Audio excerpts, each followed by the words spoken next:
یعنی اللہ اپنی طرف سے یہ چاہتا ہے کہ میرا حبیب اپنے اہل بیت کو دکھا کر میدان میں لا کر مشخص کر دے کہ یہ میرے اہل بیت ہیں۔ اور اس کے علاوہ جو آپ سنتے رہتے ہیں، رسول خدا صلی اللہ علیہ وآلہ وسلم نے حدیث قصہ کا جو آپ نے سارا سن رکھا ہے، اپنی چادر میں لے کر مشخص کر دیا، تمام کے تمام عالم اسلام کو یہ بتا دیا کہ میرے مخصوص اہل بیت یہ ہیں کہ جن سے اللہ نے رجس و ناپاکی کو دور رکھا ہوا ہے۔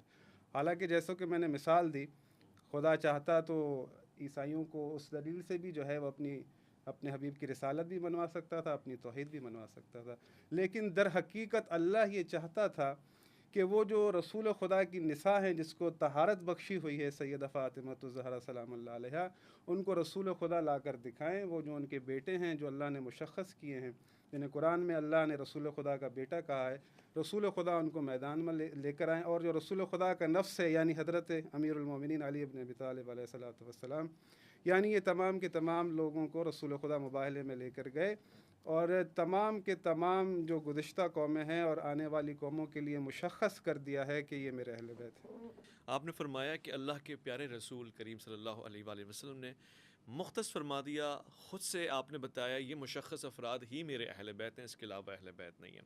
مفتی صاحب، سوال تو ظاہر فضائل و مناقب کا بھی ہے، مگر اسی بات سے ریلیونٹ سوال یہ بنتا ہے کہ عام طور سے ہم دیکھتے ہیں کہ ہمارے یہاں بھی اگر کوئی کہے کہ آپ کی گھر والی یا گھر والا، ان سے وہی افراد معروف معنی میں لیے جاتے ہیں کہ جو گھر میں ہوتے ہیں۔ تو مشخص کر دینا، اس سے کیا علامت نظر آتی ہے اور اس کی کیا تحقیق ہے، ذرا بیان فرما دیں۔ بسم اللہ الرحمن الرحیم۔ ویسا بہت شکریہ، ایک بار پھر علامہ صاحب کے ساتھ بیٹھنے کا موقع ملا، اور یہاں میں گزشتہ پروگرام سے متعلق دو باتیں عرض کرنا چاہوں گا۔ جی، آپ پہ بڑے اعتراضات ہیں کہ آپ نے ناسبیت کا اظہار کیا ہے حضرت علی کے حوالے سے۔ پہلی بات تو یہ ہے کہ جو روایت میں نے بیان کی تھی وہ روایت تھی حضرت ابو بردہ رضی اللہ تعالیٰ عنہ کی۔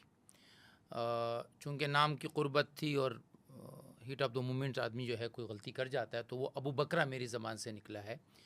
حدیث رسول صلی اللہ علیہ وسلم میں احتیاط ہونی چاہیے، کوئی ایک لفظ بھی من گڑت یا اپنی طرف سے نہیں ہونا چاہیے۔ اس پر میں اللہ سے بھی معافی مانگتا ہوں اور اپنے سننے والوں سے بھی معافی مانگتا ہوں۔ مجھ جیسے تحقیق کے دعوے دار کو ایسی غلطی نہیں کرنی چاہیے۔ ماشاءاللہ، یہ آپ کا اعلیٰ ظرف ہے۔ دوسری بات یہ ہے کہ میں ناسبیت کا جو ایک الزام ہے، اس الزام کے جواب میں تو میں صرف اتنا کہنا چاہتا ہوں، اور آج میں اس کا آپ کے سامنے اقرار کرنا چاہتا ہوں کہ میں تو پکا شیعہ ہوں۔ ماشاء اللہ، جی، لکھ کر دیں بس۔ میں پکا شیعہ ہوں، ماشاءاللہ۔